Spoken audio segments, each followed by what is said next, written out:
Piket 1. Variabel kecerahan. Kecerahan adalah kondisi yang menunjukkan kemampuan cahaya untuk menembus lapisan air pada kedalaman tertentu. Semakin banyak partikel atau bahan organik terlarut, maka kekeruhan akan meningkat. Boy tahun 2017 menyatakan bahwa kecerahan suatu perairan tergantung warna air, kekeruhan, dan kedalaman. Semakin gelap warnanya, maka air akan semakin keruh. Kekeruhan akan meningkat jika partikel dan bahan organik terlarut semakin banyak. Air yang keruh tidak baik untuk budidaya karena menghambat cahaya matahari untuk menembus dasar kolam. Prosedur kerja pengukuran kecerahan. Alat dan bahan yaitu badan perairan Sungai Kerasak Boyolali dan Seicidis. Metode yang digunakan yaitu menentukan titik sampling dan selanjutnya masukkan Seicidis ke dalam dasar perairan Sungai Kerasak. Lalu baca skala pada tongkat Seicidis pada saat terlihat samar-samar, dengan kata lain warna hitam terlihat samar-samar dan tepat hilang atau warna putih tidak terlihat. Yang terakhir yaitu masukkan ke dalam rumus K1 plus K2 dibagi 2 dengan K kecerahan, K1 batas samar-samar, K2 batas tak terlihat, lalu catat hasil yang didapat. Keterkaitan variabel kecerahan dengan variabel yang lain yaitu pertama, semakin dalam perairan maka tingkat kecerahan rendah, semakin dangkal perairan maka tingkat kecerahan tinggi.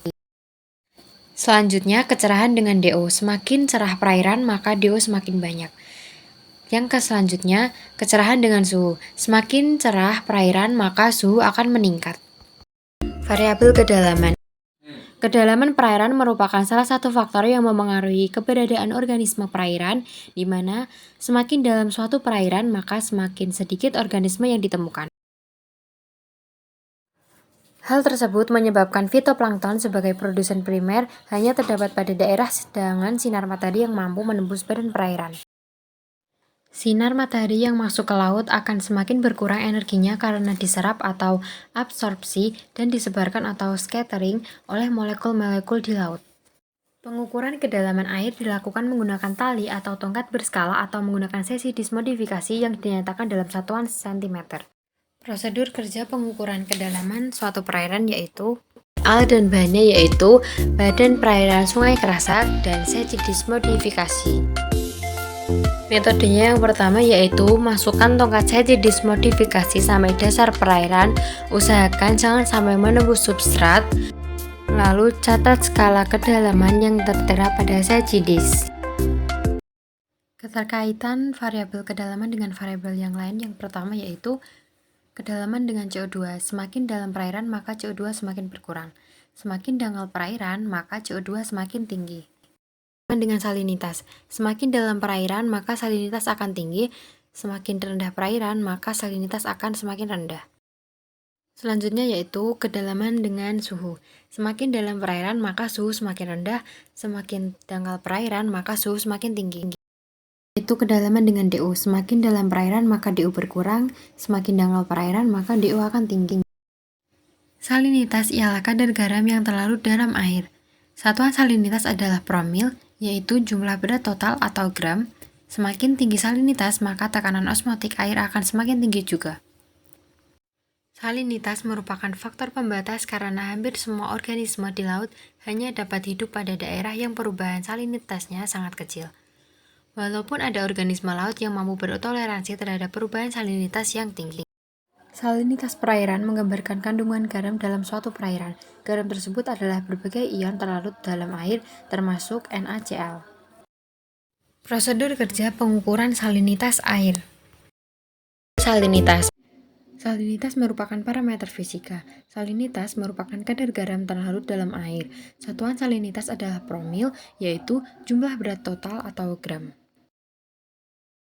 Salinitas perairan menggambarkan kandungan garam dalam suatu perairan. Garam tersebut ialah garam yang larut dalam air, termasuk NaCl. Prosedur kerja pengukuran salinitas dalam perairan. Alat dan bahan yang digunakan yaitu refraktometer, tisu, lalu ada pipet tetes dan badan perairan. Metode yang pertama yaitu mengambil air sampel dan masukkan ke dalam botol air sampel. Langkah selanjutnya yaitu melakukan kalibrasi dengan refraktometer dengan cara meneteskan 1 atau 2 tetes air sampel ke dalam prisma refraktometer. Lalu, amati dengan cara mengecek skala pada refraktometer apakah berada pada posisi 0. Lalu, bersihkan prisma dengan cara menggunakan tisu dengan cara ditotol-totol. Langkah selanjutnya yaitu amati salinitas air sampel dengan cara mengambil 2 tetes air sampel dengan pipet tetes dan masukkan ke dalam prisma refraktometer. Lalu amati skala pada refraktometer. Lalu cek skala pada refraktometer. Jika menunjukkan angka 0, maka artinya badan perairan tersebut termasuk jenis perairan air tawar. Setelah mendapatkan hasil, langkah selanjutnya yaitu melakukan kalibrasi ulang dengan cara mengambil 1 atau 2 tetes air aqueous atau air sampel ke dalam refraktometer. Selanjutnya menutup refraktometer dan mengamati skala apakah sudah menunjukkan angka 0. Jika belum menunjukkan angka 0, bersihkan refraktometer dengan cara ditotol-totol menggunakan tisu.